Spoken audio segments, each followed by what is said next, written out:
Assalamualaikum warahmatullahi wabarakatuh.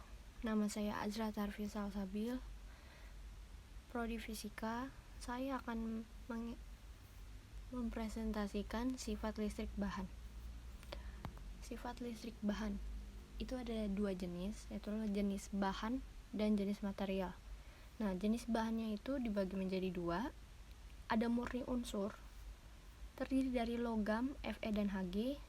Yang kedua non logam C, Si, S. Fe itu besi, Hg itu hagrirum, C itu karbon, S itu silikon, S itu belerang.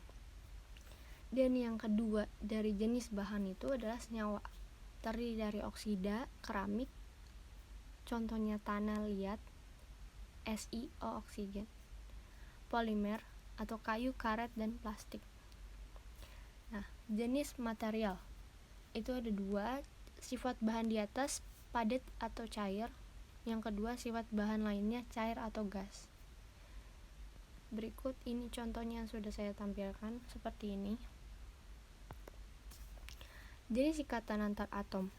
Kovalen sejenis ikatan kimia yang memiliki karakteristik berupa pasangan elektron yang saling terbagi atau pemakaian bersama elektron, diantaranya atom-atom yang berikatan. Nah, ini contoh yang sudah saya tampilkan.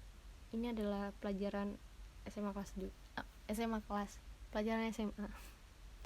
Ini disebutnya ikatan kovalen, koordinasi sama rangkap. Kenapa rangkap? Karena ini banjarnya ada dua. Jadi ini es belerang, terus oksigen. Ini oksigen itu punya nomor atom itu 8. 1 2 3 4 5 6. 6. Jadi makanya pokoknya setiap oksigen itu nomor atomnya 6. Ini yang warna ungu nih, ini yang dimiliki oleh oksigen. Nah, ini yang S itu yang warna oranye ini yang punya S. S itu belerang. S itu juga 6. Nah, dibikin rumus kovalen. Nah, ditemukan banjar 2, yaitu adalah kovalen rangkap 2, dan sedangkan yang di sebelahnya ini dapat ikatan kovalen koordinasi.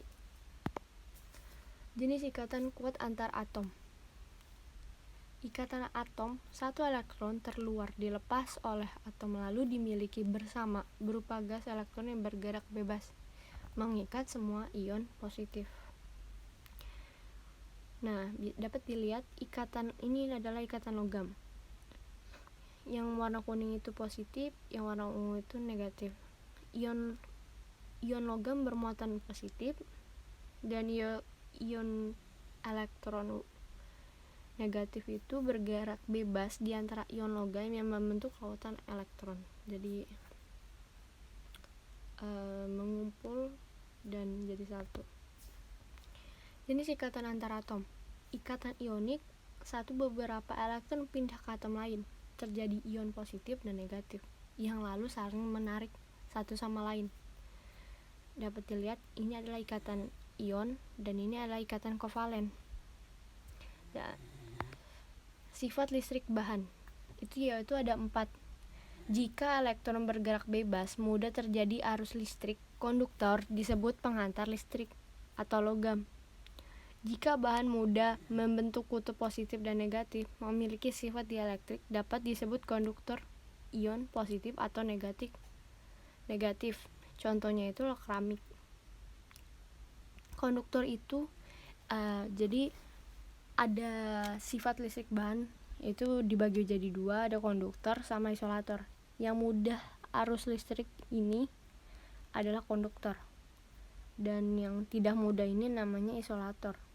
Jika elektron terikat pada atom tidak mudah, terjadi arus listrik isolator atau non konduktor. Nah, yang sesuai yang tadi saya bilang.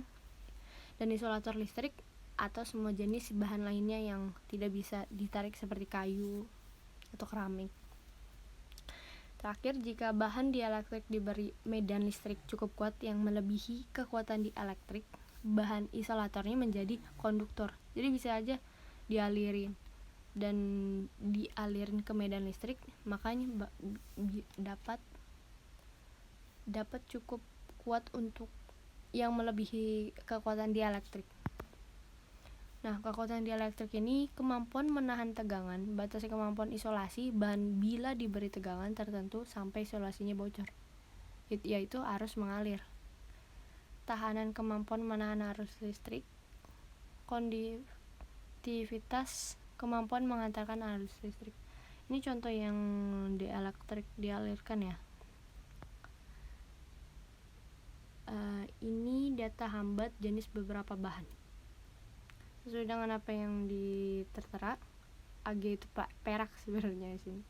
Perak, tembaga, kuningan, krom, grafit, karbon, silikon, karet, kaca, sama telepon. Dapat dilihat ini adalah datanya, data hambat jenis 16 ohm meter. Seperti itu. Selanjutnya, data kekuatan dielektrik beberapa bahan, yaitu ada udara, lilin, kaca, kertas, poliestirena, dan teflon.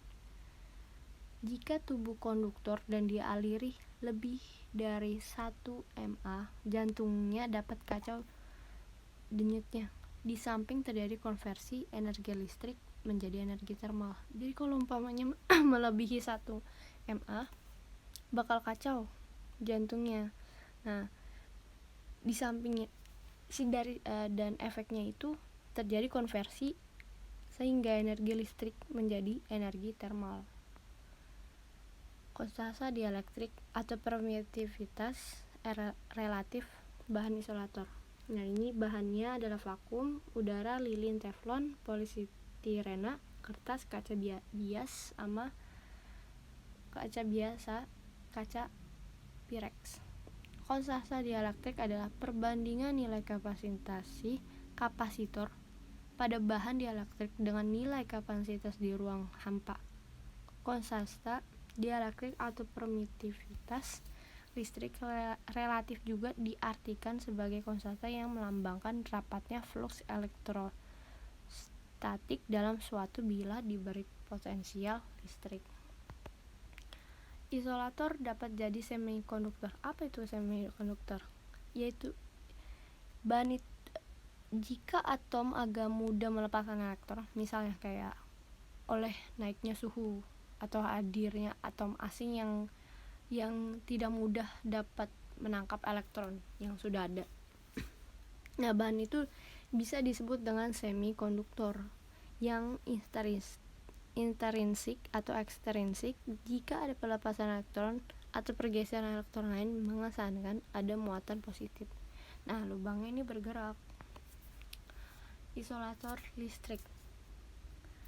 Isolator listrik ini adalah bahan yang tidak bisa atau sulit melakukan perpindahan muatan listrik. Nah, yang sesuai awal yang saya bilang, konduktor itu yang mudah dialiri listrik, dan isolator yang tidak mudah atau non-konduktor, kata lainnya.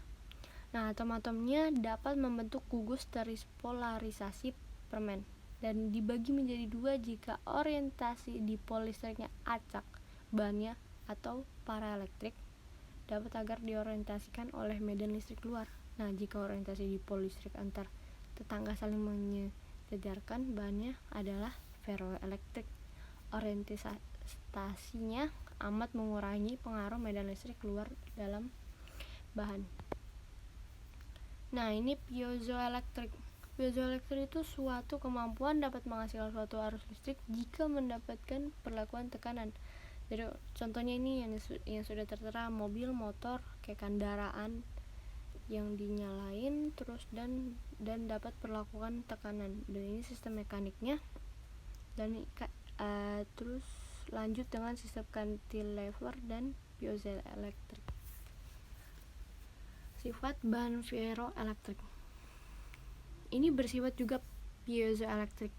Jika diberi medan listrik, terorientasi sambil mengkerut atau mengembang elektrostrik besi.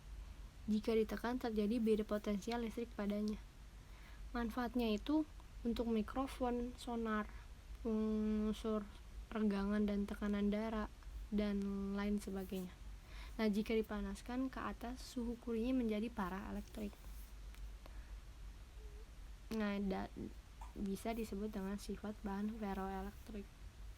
Nah, yang terakhir sifat superkonduktif, yaitu sejumlah logam pada suhu 5 Kelvin.